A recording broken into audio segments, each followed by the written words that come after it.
नमस्कार। स्वागत है इसके ऑनलाइन क्लासेज में। महत्वपूर्ण प्रश्नों की जो परीक्षा उपयोगी सीरीज है उसके आज क्लास 2 है। आज हम बात करेंगे राजस्थान जीके के महत्वपूर्ण प्रश्न। तो शुरुआत करते हैं। राजस्थान का राज्य पशु कौन सा है? ऑप्शन ए गोडावण, ऑप्शन बी चीता, ऑप्शन सी काला हिरन, ऑप्शन डी चिंकारा। तो सही जवाब होगा ऑप्शन ए नहीं, ऑप्शन डी। सही जवाब होगा ऑप्शन डी चिंकारा, जो कि वन्य श्रेणी का राज्य पशु है। दो श्रेणी के राज्य पशु है। चिंकारा है वो वन्य वन्य श्रेणी का राज्य पशु है, जिसको 1981 में राज्य पशु घोषित किया था। इसके अलावा पालतू श्रेणी का एक और है जो कि ऊंट है, और इसे 29 सितंबर 2014 को राज्य पशु घोषित किया। अगला क्वेश्चन है, ऊँटों के देवता के रूप में कौन से लोक देवता प्रसिद्ध हैं? ऑप्शन ए मेहा जी, ऑप्शन बी पाबू जी, option C Teja ji, option D Harbu जी। तो ऊँटों के देवता के रूप में पूजे जाते हैं वह हैं राजस्थान के लोक देवता ऑप्शन बी पाबू जी। और पाबू जी को लक्ष्मण का अवतार माना जाता है, यह भी याद रखना है, पाबू जी को लक्ष्मण का अवतार। और एक क्वेश्चन और पूछा जाता है कि पाबू जी की घोड़ी का क्या नाम है? तो ये भी याद रखना है कि पाबू जी की घोड़ी का नाम है केसर कालमी। केसर कालमी। अगला क्वेश्चन है, बुआई क्षेत्र के मानकों के आधार पर राजस्थान की मुख्य फसल के बारे में पूछा है। बुआई क्षेत्र के मानकों के आधार पर ऑप्शन ए बाजरा, ऑप्शन बी गेहूं, ऑप्शन सी चावल, ऑप्शन डी कपास। तो बुआई क्षेत्र के मानकों के आधार पर राजस्थान की मुख्य फसल है बाजरा, जो कि अधिकतर बोआ जाता है और सबसे ज़्यादा बोआ जाता है बाजरा। ऑप्शन ए बाजरा होगा, जो कि अलवर में सबसे ज़्यादा। उसके बाद में बात करें तो बाड़मेर जिला आता है सबसे ज़्यादा बाजरा। अगला क्वेश्चन है, राजस्थान के किस शहर में भटनेर दुर्ग स्थित है? Option A Bikaner, option B Chittorgarh, option C Hanumangarh, option D Dungarpur. तो भटनेर का जो दुर्ग है वो हनुमानगढ़ जिले में स्थित है, और ये बाठी वंश राजा भूपत, बाठी वंश का था, कोई राजा भूपत था, भूपत ने ये बनाया था, और ये घग्गर नदी के किनारे स्थित है, ये भी याद रखना है, घग्गर नदी के किनारे स्थित है। अगला क्वेश्चन, निम्नलिखित में से किस आभूषण संबंध राजस्थानी महिला के सिर से संबंधित है? तो ये आपके सामने आभूषण दिए हुए हैं। कौन सा आभूषण राजस्थानी महिला के सिर से संबंधित है? तो पहला ही ऑप्शन, ऑप्शन ए बोड़ला, जो कि सिर से संबंधित है, सबको पता है। लेकिन फूंदा कहाँ से है? तो फूंदा हाथ की कलाई, हाथ की कलाई से संबंधित है फूंदा। और ये गोखरू भी कलाई से संबंधित है, और चूड़ा भी हाथ से संबंधित है। अगला क्वेश्चन, निम्नलिखित में से कौन सा एक जल दुर्ग का उदाहरण है? आपके सामने ही चार ऑप्शन है। ऑप्शन ए चित्तौड़गढ़ दुर्ग, ऑप्शन बी कुंभलगढ़ दुर्ग, ऑप्शन सी गागरोन दुर्ग, ऑप्शन डी मेहरानगढ़ दुर्ग। तो जल दुर्ग है वो ऑप्शन सी गागरोन दुर्ग जल दुर्ग है। और गागरोन कहाँ स्थित है? तो ये झालावाड़ में स्थित है, जो कि जल दुर्ग है। और किस किस नदी के किनारे हैं ये भी याद रखना है। तो काली सिंध प्लस आहू, काली सिंध और आहू नदी के किनारे स्थित है, जो कि झालावाड़ में है। और किसने बनाया कागरोन दुर्ग के निर्माण किसने करवाया? तो ये डोड परमार राजा था, उन्होंने इस दुर्ग का निर्माण करवाया। अगला क्वेश्चन, तेरथाली नृत्य किस लोक देवता के सम्मान में किया जाता है? Option A Mallinath ji, option B Ramdev ji, option C Teja ji, option D Goga ji. तो तेरथाली नृत्य रामदेव जी के अनुयायी द्वारा किया जाता है, ऑप्शन बी इसका सही जवाब होगा, रामदेव जी के अनुयायी। और ये कहाँ इसकी उत्पत्ति है? तो उत्पत्ति है पादरना गांव में, इसकी उत्पत्ति है। और ये गांव कहाँ स्थित है? तो ये पाली में स्थित है। और कामड़ जाति की महिलाओं द्वारा तेरथाली नृत्य किया जाता है, ये भी याद रखना है, कामड़ जाति की महिलाओं द्वारा किया जाता है।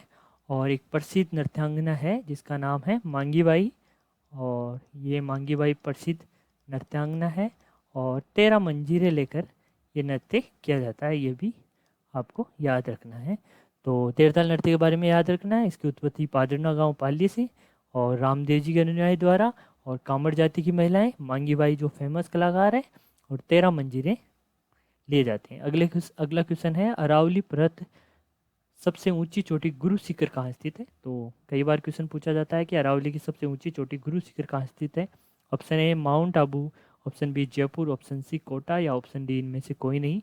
सबको पता है ये माउंट आबू में स्थित है। और माउंट आबू कहाँ स्थित है? तो माउंट आबू सिरोही में स्थित है, और इसकी ऊंचाई भी पूछी जाती है। तो ये कहीं जगह आपको 1722 लिखी हुई मिलेगी, कई जगह 1727 ऑप्शन के अकॉर्डिंग करना है। सॉरी, ये 22 है, ये 27 है।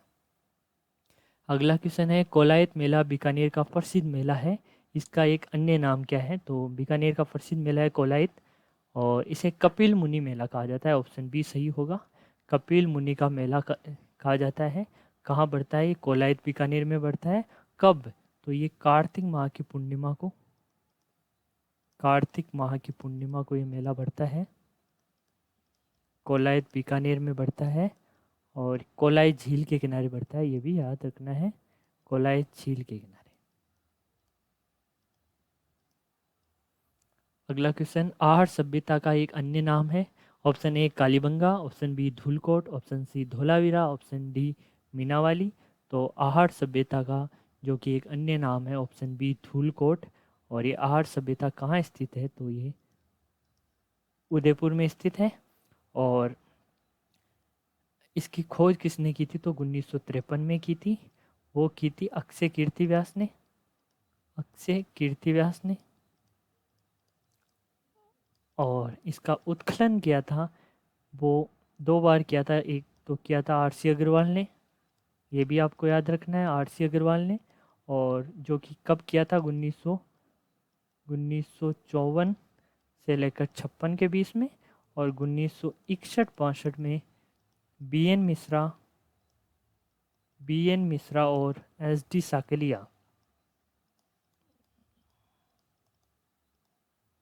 साकलिया द्वारा उत्कलन किया गया था, यह याद रखना है। आर्य सभ्यता जिसको धूलकोट भी कहते हैं, ये उदयपुर में स्थित है। इसकी खोज 1953 में अक्षय कीर्ति व्यास ने की थी। और इसका उत्खनन सबसे पहले आर.सी. अग्रवाल ने, रतन चंद अग्रवाल ने 1954 से 56 के बीच में, फिर 1961-62 में बी.एन. मिश्रा और एस.डी. साकलिया द्वारा किया गया। अगला क्वेश्चन है, जलवायु प्रतीकों के अनुसार BWS प्रकार की जलवायु कहाँ स्थित है? तो ये BWS प्रकार की जो जलवायु है, ये शुष्क प्रकार की जलवायु है। और ये कहाँ स्थित है? तो ये जैसलमेर में स्थित है। अगला क्वेश्चन, निम्नलिखित में से कौन सा एक तत्वाद्य का उदाहरण नहीं है? दोस्तों नहीं है पूछना है, जो कि तार से नहीं बजाया जाता है। जैसे ऑप्शन ए है जंतर, तो बिल्कुल ये तत्वाद्य यंत्र है। अलगोजा नहीं है, ऑप्शन सी बी होगा अलगोजा। अलगोजा क्या है दोस्तों? सुशीर वाद्य यंत्र है, जो कि फूंक मारकर बजाया जाता है। सारंगी ये भी तत्वाद्य यंत्र है। और रावण हत्था ये भी तत्वाद्य यंत्र है, जो कि तारों द्वारा बजाया जाता है, वो तत्वाद्य यंत्र। जो कि अलगोजा सुशीर वाद्य यंत्र है, जो कि फूंक मारकर बजाया जाता है। दोस्तों यदि आप नहीं हो तो हमारे चैनल को SK ऑनलाइन क्लासेस को आप सब्सक्राइब कर लीजिएगा। और अगर नहीं हो तो टेलीग्राम चैनल जिस पर आपको ये PDF मिलेगी। अगले क्वेश्चन की तरफ चलते हैं, चारण किस देवी को अपनी कुल देवी के रूप में पूजते हैं? ऑप्शन ए दुर्गा माता, ऑप्शन बी बाण माता, ऑप्शन सी शीला देवी, ऑप्शन डी कर्णी माता। तो चारण जाति की कुल देवी है वो कर्णी माता है, जो कि देशनोक बीकानेर में इनका मंदिर है। और ये चूहों की देवी के नाम से भी जानी जाती है। अगला क्वेश्चन, विजय सिंह पथिक का वास्तविक नाम क्या था? तो किसान आंदोलन के समय विजय सिंह पथिक का नाम आता है, जब भी किसान आंदोलन का नाम आता है तो इनका वास्तविक नाम भूप सिंह था। और ये बिजोलिया किसान आंदोलन में भी इनकी अहम भूमिका रही है। अगला क्वेश्चन, मारवाड़ी बोली के साहित्य रूप को क्या कहा जाता है? Option A Dingal, option B Pingal, option C Mewati, option D Bagri. तो मारवाड़ी बोली के साहित्य रूप को डिंगल कहा जाता है, ऑप्शन ए सही जवाब होगा। अगला क्वेश्चन, टापरा घर है। दोस्तों ये एक शब्दावली है टापरा, जो कि किनका घर है? ऑप्शन ए जोगी का, ऑप्शन बी भील का, ऑप्शन सी मीणा का, और ऑप्शन डी सहरिया का। तो ये भील जाति का घर को टापरा कहा जाता है। और भील जाति का जो एक और शब्दावली है फला, जो कि इम्पोर्टेंट है, ये फला कहा जाता है। उनका जो छोटा गांव होता है उनको फला कहा जाता है। उनके घर के बरामदे को ढालिया कहा जाता है। ढालिया जो कि उनके घर का बरामदा है। तो ये याद रखना है आपको, भील जाति से संबंधित है। अगला क्वेश्चन, राजस्थान में मरु विकास कार्यक्रम कब प्रारंभ किया था? ऑप्शन ए 1974-75 में, ऑप्शन बी 77-78 में, ऑप्शन सी 72-73 में, या ऑप्शन डी 1976-77 में। तो मरु विकास कार्यक्रम जो कि मरुस्थलीकरण को रोकना, और ये राजस्थान सरकार का अहम विकास कार्यक्रम है जो कि 1977-78 में शुरू किया गया था। इम्पोर्टेंट क्वेश्चन है, हर बार पूछा जाता है। और इसमें जो कि केंद्र और राज्य का जो कि अनुदान था वो 75-25 के अनुपात में था। और ये 77-78 में कार्यक्रम स्टार्ट हुआ था। इसका उद्देश्य था मरुस्थलीकरण को रोकना। अगला क्वेश्चन है, राजस्थान फसल के उत्पादन में देश में अग्रणी है? किस फसल के उत्पादन में देश में अग्रणी है? ऑप्शन ए मक्का, ऑप्शन बी जौ, ऑप्शन सी बाजरा, ऑप्शन डी ज्वार। तो पता है बाजरे के उत्पादन में अग्रणी है। और बाजरे के उत्पादन में 2 जिले आते हैं, पहला अलवर आता है और उसके बाद में बाड़मेर आता है। 2 जिले हैं जो कि बाजरे के में अव्वल है। अगला क्वेश्चन, तिलवाड़ा पशु मेला किसकी स्मृति में आयोजित होता है? तो तिलवाड़ा जो कि एक पशु मेला है, जो कि तिलवाड़ा कहाँ स्थित है? तो ये बालोतरा जो नया जिला है उसमें स्थित है। और यहाँ पशु मेला आयोजित किया जाता है किन की याद में? Option A Ramdev ji, option B Babu ji, option C Mallinath ji, option D Goga ji. तो ये मलिनाथ जी की याद में तिलवाड़ा पशु मेला लगता है, जो कि 15 दिन लगता है और लूनी नदी के किनारे लगता है। ये भी याद रखना है आपको, लूनी नदी के किनारे लगता है, 15 दिन लगता है, चैत्र माह में लगता है। अगला क्वेश्चन है, कीका उपनाम था? कीका एक उपनाम था, किनका उपनाम था? ये कुछ राजाओं के नाम हैं। ऑप्शन ए राणा प्रताप का, ऑप्शन बी राणा सांगा का, ऑप्शन सी राणा कुंभा का, ऑप्शन डी राणा उदय सिंह का। तो ये महाराणा प्रताप का उपनाम है, जिन्हें कीका भी कहा जाता था। ऑप्शन ए सही जवाब होगा। अगला क्वेश्चन है, राजस्थान के पश्चिमी रेतीय शुष्क मैदान राजस्थान के कुल क्षेत्रफल का कितना प्रतिशत भाग बनाते हैं? जो कि पश्चिमी रेतीले मरुस्थल की बात की है, पश्चिमी रेतीले शुष्क मैदान यानी कि राजस्थान को विभाजित किया गया है, उसमें पश्चिमी रेतीले शुष्क मैदान कितना प्रतिशत है? Option A 61%, option B 39%, option C 13%, option D 55%। तो ये लगभग 61% भाग पर फैला हुआ है। इसका सही जवाब होगा ऑप्शन ए। अगला क्वेश्चन है कि राव मालदेव कहाँ के शासक थे? तो राव मालदेव की बात हुई है। Option A Mewar, option B Marwar, option C Alwar, option D Hadoti. तो राव मालदेव जो कि मारवाड़ के शासक थे, ऑप्शन बी सही जवाब होगा। और मारवाड़ के कौन से शासक थे? ये राठौड़ वंश के शासक थे। और इनका शासनकाल कब से कब तक था? तो 1532 से लेकर 1562 तक ये रहे थे। कहा जाता है कि इन्होंने 52 युद्ध लड़े थे, यानी कि 52 युद्धों के विजेता थे। ये भी पूछा जा सकता है, 52 युद्धों के विजेता जो कि शासक कौन थे या कहाँ के थे?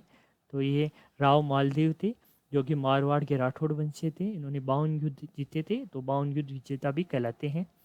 अगला क्वेश्चन है कि जय सिंह द्वितीय को सवाई की उपाधि किसने दी थी? तो जयपुर के प्रसिद्ध राजा हुए जय सिंह, जिनको बाद में जाकर सवाई जय सिंह कहा गया, इनको ये सवाई की उपाधि किसने दी? तो आपके सामने option A Aurangzeb, option B Akbar, option C Jahangir, option D Babur. तो जय सिंह द्वितीय को जो कि सवाई की उपाधि दी गई, ये औरंगजेब द्वारा दी गई। औरंगजेब द्वारा इन्हें सवाई की उपाधि दी गई, जो कि आगे जाकर सवाई जय सिंह द्वितीय के नाम से जाने लगे।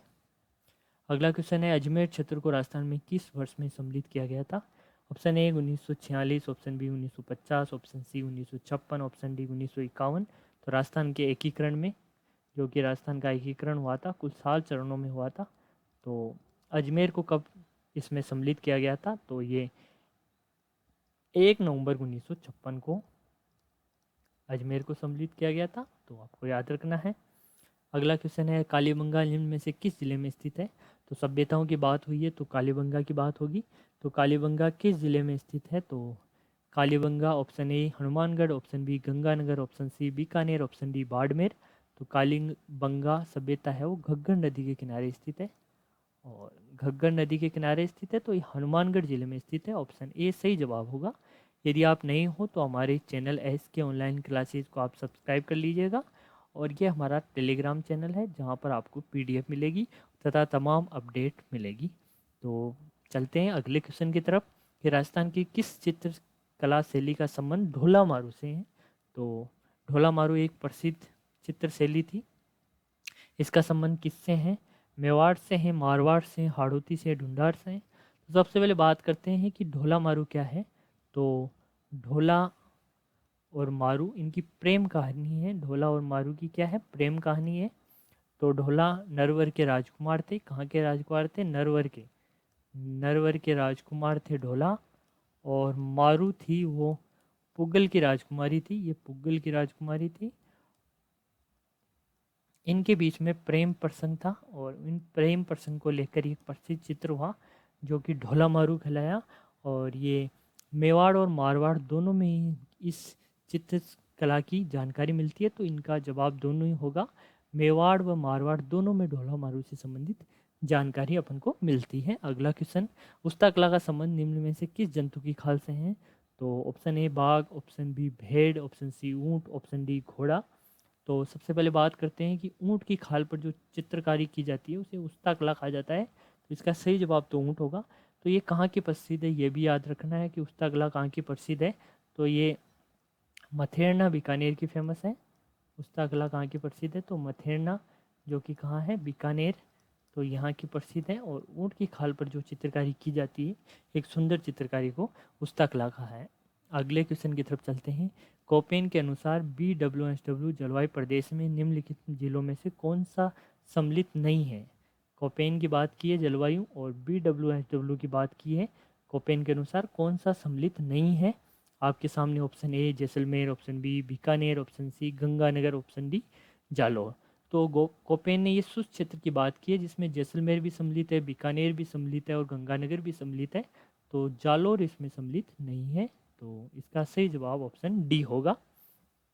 अगला क्वेश्चन है बीकानेर एवं चूरू जिलों में ऊंट की कौन सी प्रजाति पाई जाती है? तो बीकानेर व चूरू जिले में ऊंट की प्रजाति के बारे में पूछा है। तो जो कि नाचना ये प्रजाति तो जैसलमेर में पाई जाती है। ये भी काफ़ी इम्पोर्टेंट है। नाचना जैसलमेर में पाई जाती है। अपन को पूछा है कि बीकानेर व चूरू में कौन सी पाई जाती है। तो इनमें ऑप्शन बी केरूपाल जो कि ऊंट की प्रजाति है, केरूपाल जो कि बीकानेर व चूरू में पाई जाती है। इम्पोर्टेंट क्वेश्चन है, आपको याद रखना है। अगले क्वेश्चन की तरफ चलते हैं। राजस्थान के लिए व्यास परियोजना में कौन से बांध में पानी संग्रह किया जाता है? व्यास परियोजना की बात की है राजस्थान के लिए। व्यास परियोजना में कौन से बांध से पानी संग्रह किया जाता है? आपके सामने option A Farakka barrage, option B Harika barrage, option C Pong बांध, ऑप्शन डी ओरई बांध। तो राजस्थान की जो व्यास परियोजना है उसके लिए पोंग बांध में जल संग्रहित किया जाता है। उसके बाद में राजस्थान में इसका जल आता है। तो ये थे हमारे इम्पोर्टेंट क्वेश्चन जो कि आपको आने वाली प्रतियोगिता परीक्षा में आपके लिए आसान होंगे। हमने इनकी अच्छी तरह से व्याख्या की है। आपको इस चैनल पर इसकी PDF आपको मिल जाएगी। उसके अलावा ये हमारा चैनल है जिस पर आपको डेली आपको इस तरह के वीडियो मिलेंगे। तो आपको डेली इम्पोर्टेंट क्वेश्चनों की सीरीज़ है जो कि आपको आने वाले एग्ज़ाम में देखने को मिलेंगे। तो आप इस चैनल को सब्सक्राइब कर लीजिएगा। और आपको हमारी क्लास कैसी लगी आप कमेंट एक अवश्य कीजिएगा। और हमारी कोशिश जारी रहेगी कि आपको वो इम्पोर्टेंट क्वेश्चन प्रोवाइड किए जाएं जो कि अभी जो RPSC और RSSB का जो पैटर्न है उस पर आधारित आपके इम्पोर्टेंट क्वेश्चन हो, जिसमें राजस्थान का कल्चर भी आ जाए, राजस्थान की ज्योग्राफी आ जाए, राजस्थान की हिस्ट्री भी आ जाए और राजस्थान की पॉलिटी भी आ जाए। तो ये राजस्थान से GK से संबंधित आपको क्लासें मिलेगी। तो हमारे चैनल SK ऑनलाइन क्लासेस को सब्सक्राइब करना ना भूलें। और ये हमारा टेलीग्राम चैनल है जो कि SK ऑनलाइन क्लासेस 25 है। तो मिलते हैं अगली क्लास में जो कि कल होगी। तो आपका बहुत बहुत धन्यवाद।